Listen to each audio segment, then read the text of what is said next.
From Boise to Middleton, the 5A and 4A Southern Idaho Conferences feature 20 of the largest schools in Idaho. Highlighting the big plays and big stories from Idaho's biggest schools, this is the SIC Prepcast with Wayne Dzubak. That's right, another edition of the SIC Prepcast on IdahoSports.com, where we're talking everything 5A, 4A in District 3 throughout the state of Idaho. Brandon Baney is always joined by Wayne Dzubak. Wayne, how are you? I'm doing great, Brandon. How about yourself? You feeling good? Looking good? Yes. Just wearing a classic hoodie. I'll put on some nicer clothes this evening when I go out for the game. I'm going to broadcast. And you already are wearing your game day attire, it looks like. I just wear my game day attire all day. I wear this to bed. These are my jammies. So, I just got to look good at any time. You never know when the podcast is going to call or somebody's going to want a game to be called. So I've always got the sweater vest on, ready to rock. That's right. If you're watching the video version of this on the IdahoSports.com YouTube channel or Facebook page, you can see our outfits or lack thereof. And if you're listening, you're right. If you're listening audio only at IdahoSports.com or wherever you download your podcasts, you can just use your imagination. Exactly. That's what it's all about. That's what the brain's for. No doubt. Well, we want to start the conversation today with girls basketball, and specifically, we're recording this on Tuesday afternoon, January 25th. Tuesday night, tonight, Wayne, you've got a huge girls basketball showdown in the 5A ranks for the SIC audio-only broadcast on IdahoSports.com. This is going to be a good one. Yeah, I think so. I mean, the two met earlier back in December, and Timberline won it by about 7 points. So Timberline, that's why they're undefeated in league play. They're doing a great job, 16-0 in league play. And tonight they take on the Boise Brave, and that's going to be a number 1 against number 5 in the state of the coaches poll. And I think it's about the same in the media poll. So it's going to be a top 5 showdown at Timberline. I believe Timberline's going to win it. I don't think anybody's going to stop them, but and if anybody can upset the Wolf right now, it's going to be the Boise Brave. Yeah, Timberline comes in 18-1 overall. You mentioned undefeated in SIC play. Boise is not far off. I mean, 15-2 and 12-2. They suffered both of their losses, early in December, and I think people kind of forgot about them. And now Boise is very quietly reeled off 1, 2, 3, 4, 5, 6, 7, 8, 9 wins in a row, Wayne. They appear to be, Kim Bridges, veteran coach, has been around a long time. It appears that Coach Bridges has this Boise team peaking at the right time of year. Oh, absolutely. And they lost to Bora and they lost to Timberline. Those are the two. You got those are 2 of the top 3 teams. So that's going to happen. You're going to have a tough one because Bora's sitting there at 11-3. Bora won last night. They beat Mountain View by a score of 35-18, I believe was the score. It was a really funky game because Bora led at 14-4 at halftime, ended up winning at 35-18. But Bora played on a Monday night and beat Mountain View. Mountain View, of course, having all kinds of problems with injuries this year. We recorded it, talked about it at length, so no need to go into it. But Mountain View, the defending state champs, just really had anything that could go wrong went wrong for them. And last night they had 4 points at halftime, so that kind of a microcosm of the season they're having. But you're right. Boise's lost to Timberline and they've lost to Bora. No shame in either of those losses. But you're right. They've won a bunch in a row now. They've got it rolling. They know they're going to go into Timberline tonight, and everything's going to be against them. The crowd's going to be against them. Odds makers are going to be against them because they're going to be an underdog. But I guarantee you, I think there's going to be some fight in the Brave. I mean, to me, Wayne, this matchup comes down to the inside play, right? Ashley Banks, the 6'5" senior for Boise, and Sophie Glancy, 6'2", and the center for Timberline. I have not done a Boise girls game this year, but I have done a Timberline game. Sophia Glancy is really good. I mean, they're really good down low, and she's got a lot of people around her, a lot of talent there. They're another one of those that I say put the T into team. They really do. Everybody is together on this thing, and that's what's made them so good is that on any given night, anybody can step up and make it happen. So I think Timberline at home tonight is going to be tough for Boise to beat. But like I said, the Brave got it going. They're on a roll right now. Every team, I believe, you either get better or you get worse. You don't stay the same. And I think the Boise Brave have gotten better since they played Timberline way back, I think around December 3rd or 7th, one of the two. Yeah, and if Boise gets a win tonight and knocks off Timberline, even with that win, they would still need Meridian to also defeat Timberline in the regular season finale Thursday night to even have a share of first place in the conference standings. So Timberline at this point pretty much has it wrapped up, because Meridian is a team that's been up and down in girls basketball this year, 6-8 in the conference, 7-12 overall. So, Timberline's got this thing pretty much locked up. Well, they really do. They just got to play well. They got to, they're going into district. You said it, and I couldn't believe it when I saw that the final game was coming up on the 27th. It's coming up on Thursday night. Final game of the regular season for Timberline. Regular season's over. Where did it go? We're going to get into district next week and talk about that. But the bottom line is that you're right. I think Timberline, some people say that if you're going to lose a game, lose it during the regular season, and then you go into the playoffs, it's going to make you all that much better.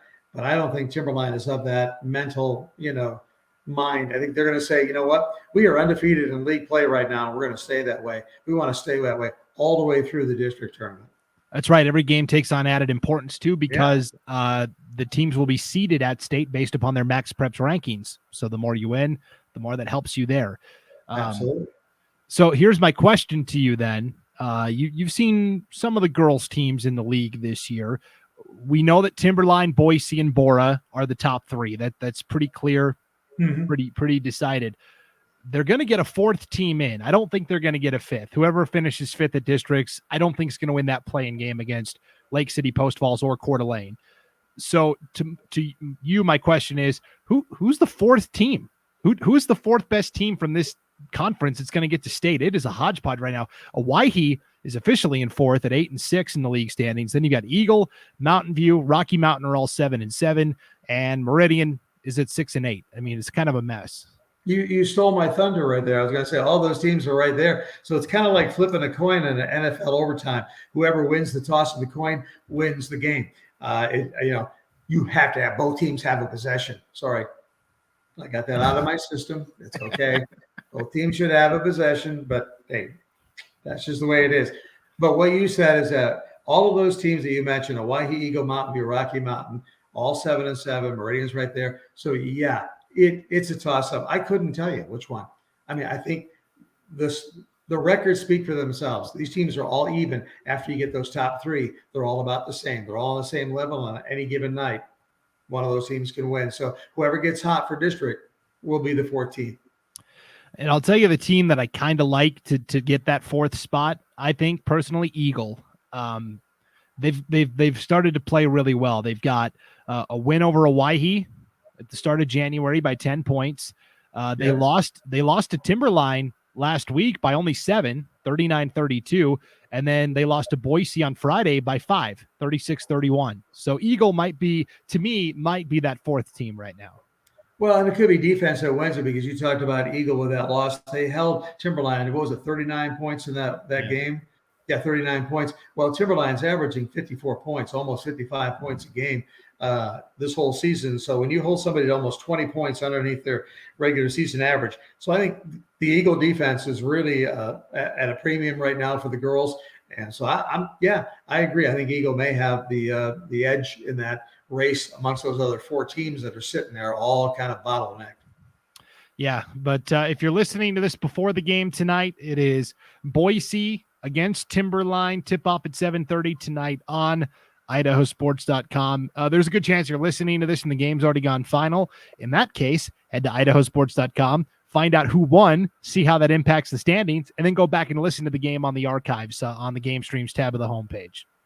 And like you said, no matter who wins that game on a Tuesday night, and no matter where we go the rest of the week, Timberline has been the team to beat this year. They remain the team to beat, and there's a reason for it. I mean, they sit there. They are number one in the girls' coaches poll. Okay, right behind them is Coeur d'Alene, and Coeur d'Alene just happens to be the only team that beat Timberline, and that game was played at Timberline. So Coeur d'Alene's got to be sitting up there chomping at the bit, going, "Wait a minute, these guys are number one. We beat them.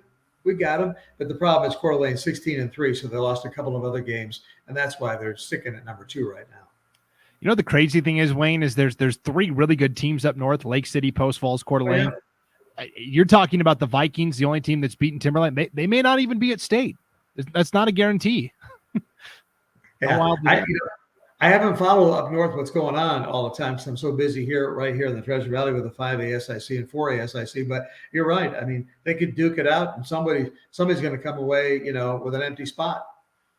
Yeah, I mean, here are the records. Coeur d'Alene is 16-3. Lake City is 16-3. Post Falls is 15-4, and they all have wins over teams from District 3. So, yeah. I mean, it's nuts. That's for sure. That's what makes state so fun. You think, wow, you sit here and you cover Treasure Valley all year long, and you go, man, they got some good teams here. And then you get the teams that come in from Pocatello, from Idaho Falls, from Coeur d'Alene, from that area up north, and you go, oh, those are pretty good teams too. And we can see it in the polls. With, like you said, Timberline, Coeur d'Alene, you've got Thunder Ridge is right there, Lake City, and then Boise, number 5. So it's a pretty good mix this year in that coach's top 5 of girls basketball 5A. Yeah, and what I liked this year, Wayne, was we saw more cross-pollination between the teams up north and the teams down south this year, right? Coeur d'Alene and Lake City came down and played in the Timberline Holiday Tournament, but they also hosted, Rocky Mountain, and I think it was Eagle, came up to Coeur d'Alene and Post Falls and played them in early December as well. So I like that, where that gives you a little bit better of an idea maybe of how things might go. Oh, absolutely. We loved it. In fact, on the boys' side, Clay Hatfield and I had a chance. We just sat at Meridian, A, because they were the defending 5A state champs, but B, selfishly, because when Post Falls and Coeur d'Alene and Lake City came down here, they played BK, Eagle, and Meridian on consecutive nights. So we just sat there at Meridian for 3 days so that we could get a chance to take a look, at the Vikings, the Trojans, and everybody. So it was in Lake City. So it was good to see that. And good to get an idea of what they can do. And like I said, I've had a chance to do 2 Lake City games this year. So I feel like I'm a near expert on Lake City. Yeah, for sure. You're our North Idaho correspondent from Not even South close. Idaho. Not even close, Brandon. All right, let's talk about 4A girls basketball. Again, there's not a ton to report on here. Middleton, 11-6 overall, 10-0 in the league. Bishop Kelly right behind, 13-4 overall, 9-1 in the league. Those 2 teams were supposed to play, got moved around because of weather, bad roads, and so right. We're waiting for that rematch. And meanwhile, Middleton is another team that's quietly put together a pretty impressive win streak. They've won 6 in a row, dating all the way back to mid-December. Yeah, I mean, they have. They started out the year really shaky. They lost a lot, so they're only 11-6 overall. But like you say, now 10-0 in league play. So they started out shaky, but you're not going to shake BK. BK sitting right there at 9-1 in the standings. They're not going to let you get away from it. And again, it's going to be that BK Middleton battle right down to the end. Yeah, it's going to be a lot of fun when those 2 teams finally do meet up. Columbia, clearly the 3rd best team, and I talked about them I've talked about them all year as a sleeper with the Robertson sisters. 12-6 overall, 8-3 in the conference. Can they catch one of the top 2 teams? Probably not in the regular season, but possibly at districts. We'll have to wait and see. And so then the question becomes, in girls basketball, District 3 gets 2.5 bids to state. So Columbia could find itself in a play-in game against the 2nd best team from District 6, which right now is looking like Skyline. And I'll tell you, I like Columbia's chances. If they match up with the team, the East is not very strong this year. I mean, they have the best team in Blackfoot, but then it's a pretty big drop-off after that. Yeah, and so I don't get to see them, but I knew Blackfoot was having a great year. They're undefeated still. Last time I checked, 19-0 was the last I saw there. So, yeah, Blackfoot's got a great team. But, I think Columbia has a chance. You're right. Even though – do you know where that game will be played, a play-in game? Would it be a travel thing for both or just a travel for one? Yeah, so they would play in Burley. Okay, so you got the both going halfway. We'll meet you halfsies. Yeah. I like that. Yeah, and like I said, I like Columbia. I mean, Skyline's 9-10 overall, and that's 2nd best in that conference. So as long as they don't have to play Burley and Amari Whiting, they'll be okay. Yes, Skyline. Columbia might try to sneak her out onto the floor since they are in Burley, but I think she'd be pretty easy to spot right away. Oh yeah, they pick her out in a heartbeat. Yes, but for Columbia, this would be a big step, getting back to state for the 2nd year in a row, right? They were kind of the Cinderella team last year, or earned a spot at state. it was either the first time in school history or the first time in a really long time. So, hopefully First time Columbia. in school history, because that's not that school doesn't have much history. They came on board, and they put it out in an open field in Nampa. It was right there. Boom. Okay, there's a school. And of course, guess what happens? All the fields grow up with houses, and all of a sudden houses popping up all over the place. And so as the houses popped up, the kids grew up, they became teenagers, they wanted to play basketball. Obviously, Columbia got better. Surprise, surprise, surprise. And if you take a look, what's scary about Owyhee, same thing. It's out in the middle of nowhere. It's just boom, there's fields all over it. Houses are going to pop up there all over the place, and they're going to have even a better team than they have right now. But we'll talk about the Owyhee boys a little later on. Well, that's a perfect transition, Wayne. Let's move into Owyhee. Look at that, huh? It's like we planned this out or something. Yeah, that'll be the day. Right. Yeah.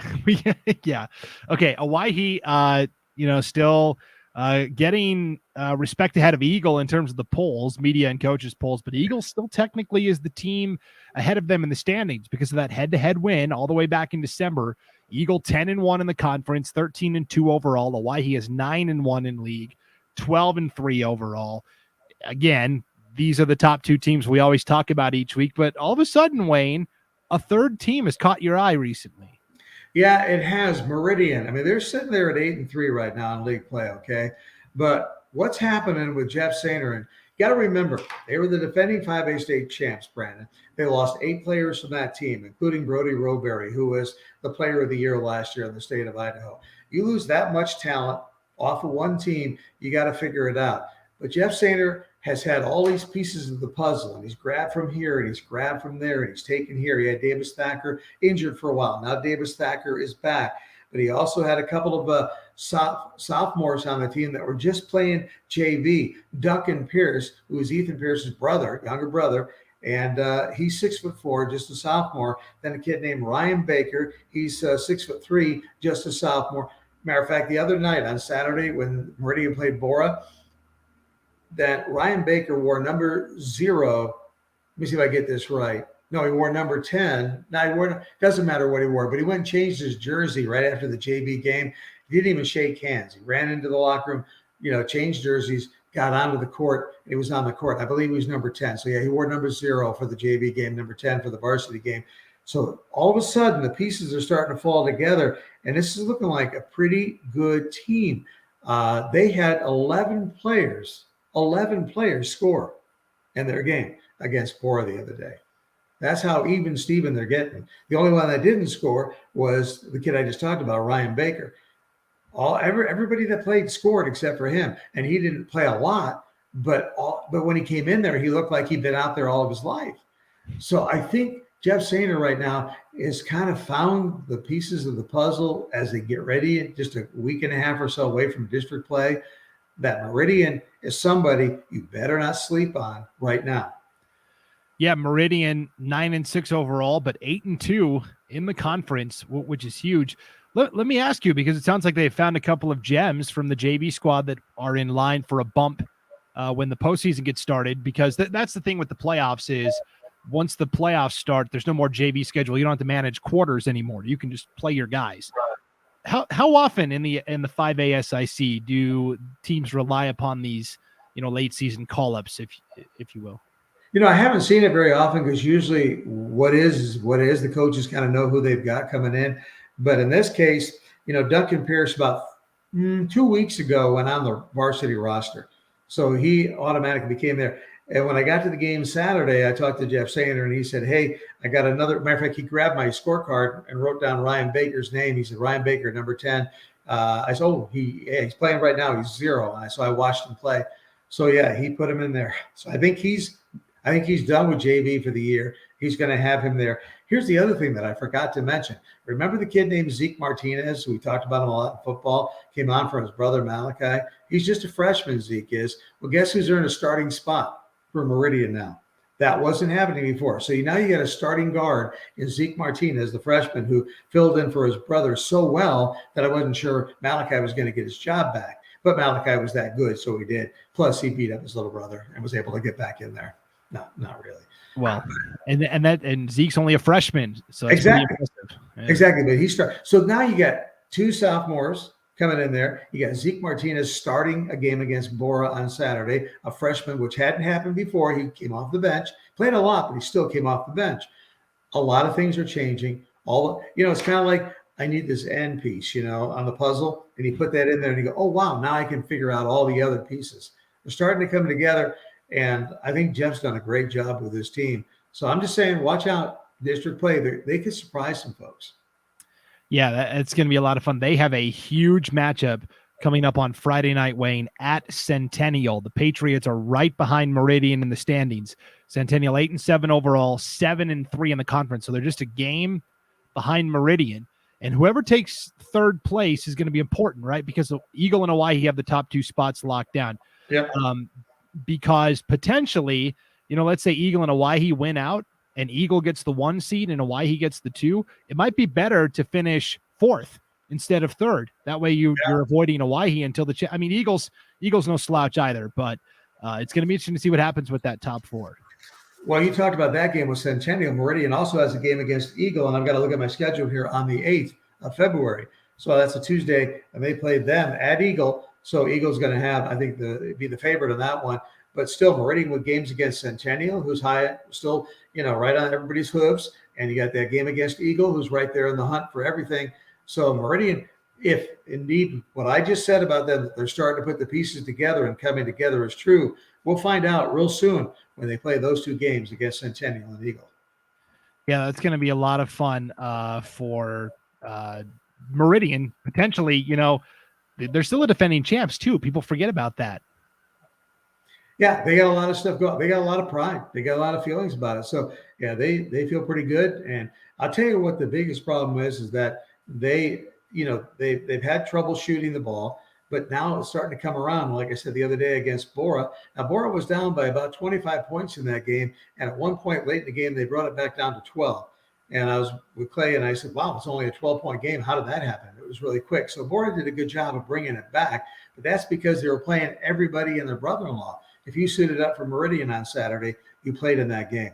So anyway, that's just my feeling that keep an eye out. Just remember that in the back of your mind that Meridian could, cause some problems in district play.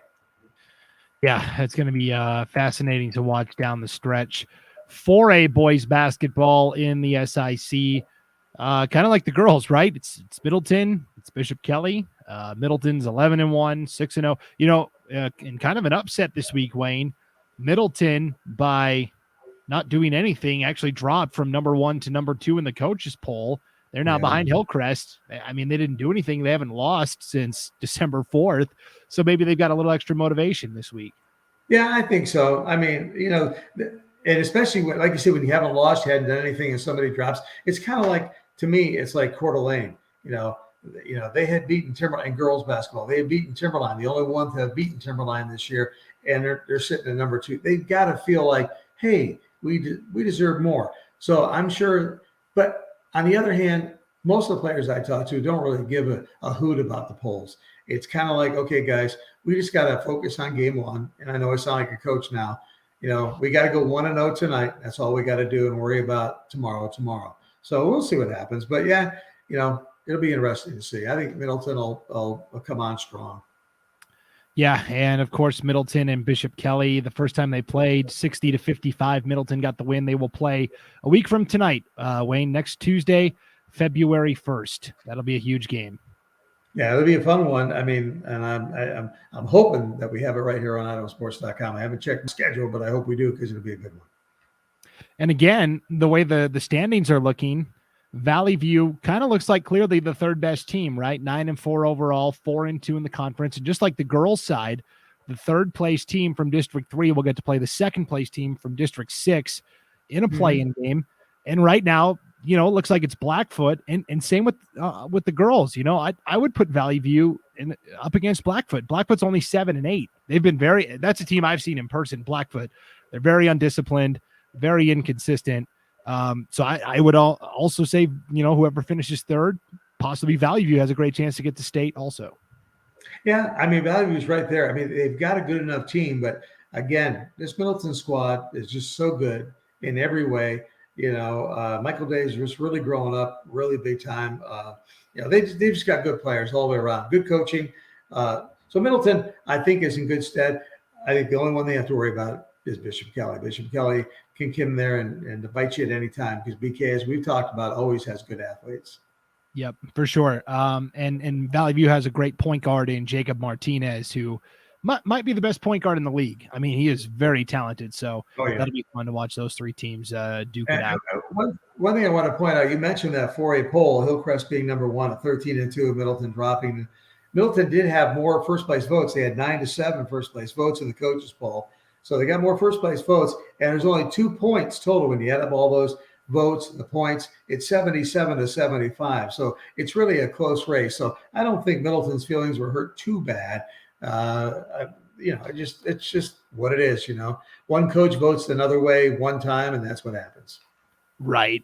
So by this time next week, who knows? Maybe they will have flip-flopped again. So. Oh yeah. As coaches are good at that. They flip-flop. Right. Well, that's going to wrap it up for the Hoops Talk. So you've got the girls game tonight, Wayne. What else is on the broadcast schedule this week? Well, I've got what do I have? I have to look at my schedule here. I've got where are we? Okay. 25th. Timberline at Bora. So I'm going to do Timberline-Boise at Bora on Friday night. I really wanted to do another Bora game, and we hadn't done a lot of Timberline games, so I wanted to see Timberline and what they could do on the boys' side, because, like I say, they're at 5-4. They're knocking on the door. They're there. They got AJ LeBeau down low. He's a pretty good kid. Does a good job. A lot of people. He had a good week, so some people voting for him for like an athlete of the week here locally. So I just want to see Timberline. So Timberline at Bora. I know Bora's had that. They had that COVID interruption where they, were kind of scrambling for a week and a half, but they're back now playing pretty steady. So we'll be at Bora. It should be an interesting game, competitive game. It should be fun. Yeah, that'll be a lot of fun. And for Timberline, that's a big game for them to stay within striking distance. They are 5th right now in the league standings, and they can, you never know what happens. All these teams at the top beat up on each other, and all of a sudden Timberline's sneaking into a top 4 position. So that'll be a huge game for the Wolves. Well, and that's the thing, because they know they can't catch Hawaii. They know they can't catch, Eagle right now, as far as, being a top 2 seed in the district. But if you can get a good seed in the district, you can avoid some of these better teams, get deep into the district, and then all of a sudden, all you need is 1 or 2 good games, and you could shock a lot of people. So, Timberline's looking at that. So I'm looking forward to seeing them on the road at Bora, which I think will be a bigger test for Timberline. Yeah, that'll be huge. So things are heating up, Wayne. We're reaching the finish line for girls basketball. By this time next week, we'll probably be able to talk about the district tournament and where everybody ended up seed-wise. And boys basketball's got about 2 weeks left in the regular season as well. I bet 2.5, we'll say. So yeah, because the girls' season ends this week. The regular season ends this week. So we'll probably know Monday and certainly Tuesday morning what the district lineups are. And so that you'll hear it first right here on the podcast, and we'll have it for you, unless you go to IdahoSports.com, because you know what? They always beat us with our stuff. That's right. Probably end of this week, we're going to have all the district brackets up for girls basketball on IdahoSports.com. So keep an eye out for that. Not just for District 3, but throughout the entire state. 5A. Yep. All the way down to 1A. So, all right. It's hard to believe that the girls basketball season has about done its regular season. We're headed to district, and boys are just a couple of weeks away. Hey, pretty much next week, this time we can say that the state tournaments are next month. Yes, we're already starting to make our plans at IdahoSports.com for state basketball. We will once again have audio coverage of every single game, 5A all the way down to 1A D2. So that's coming up in about 3 weeks here on IdahoSports.com. Hey, I forgot to ask you, Wayne, before I ducked out of here, I was going to get your opinion. The hot topic that's going around right now is possibly bringing the shot clock to high school basketball in Idaho. Do you have an opinion on this? We talked about it, Clay and I did, in the game we did the other day. And for the most part, I don't think it's going to have a really big impact on the game until the end of the game. Okay? Because when we watch these teams play, every game I see, it's like watching a tennis match. Back and forth. These guys just go up and down the court. They don't wait, for too long. Once in a while, you'll get a 45-second possession, but most of the time it's under 30. And they're just up and down. They take the first shot. They do good. But what I've seen is that late in the game, let's say there's 3 minutes or less to go in a ball game, and you all of a sudden hit a big shot, you get a 6-point lead in a tight game. Now you hit the three, you got a 6-point lead. The other team goes down, they get an empty possession. Now you've got the basketball +6, you're up +6 with about 2:50 to go. All of a sudden, they play the wait game. They just drain the clock. They won't be able to do that. So what I'm going to see is that when you get those 6 or 7-point games where a team needs 3 possessions with 2 minutes to go, they're not going to get it without the clock. They'll get it with the clock. So at the end of the game, I think you'll see a flow difference at the end of the game, not so much 3/4 of the game. I agree. Just real quick, I'll give my opinion on it. I think it's going to solve some of those end of the game problems where it bogs down, where one team is trying to foul the other team to get the ball back. With the shot clock, you don't necessarily have to foul until, we're inside a minute, 40 seconds possibly. So that'll solve some of the last 3 minutes of the game taking 15 minutes of real time, right? Yeah, and there's a whole new strategy, because now you don't have to necessarily foul every second, because you want to, depending on how much time is left on the shot clock, you look up at the game clock and you go, okay, if we just got to keep them from not scoring here. If we hold them to an empty possession, and then we can take it, we still have time. But yeah, I think the end of the game will be critical. There may be a couple of games where it'll play a role, where a team that's a real underdog may want to slow it down, and they won't be able to do that. But I haven't seen that this year. These kids don't want to play slow down basketball. They want to go up and down the court. They want to play fast break. And if they got it, they go for it. And it's been exciting without a shot clock. I think it'll be much more entertaining the last 3 minutes, as we say, of a game with a shot clock. Yeah. And I think most people, don't use stall ball throughout the entire game. I was looking at some old archives though. And in the late 90s, I can't remember which year it was, but the Bora girls won a state title, and Jim Pankratz was the coach, legendary coach. But he used a stall ball tactic for the state championship game, and the final score was like 34 to 27 or something like that. It was pretty crazy. Yeah, that's the classic. When you look up stall ball, you see that game, the pictures from that game, because that was the classic there. And everybody was complaining about it that didn't like Bora. Everybody that loved Bora thought it was brilliant. So, it is what it is. But now you're not going to be able to do it with the shot clock. And I think, you know what? That's fun. I mean, some people still don't like the 3-point play.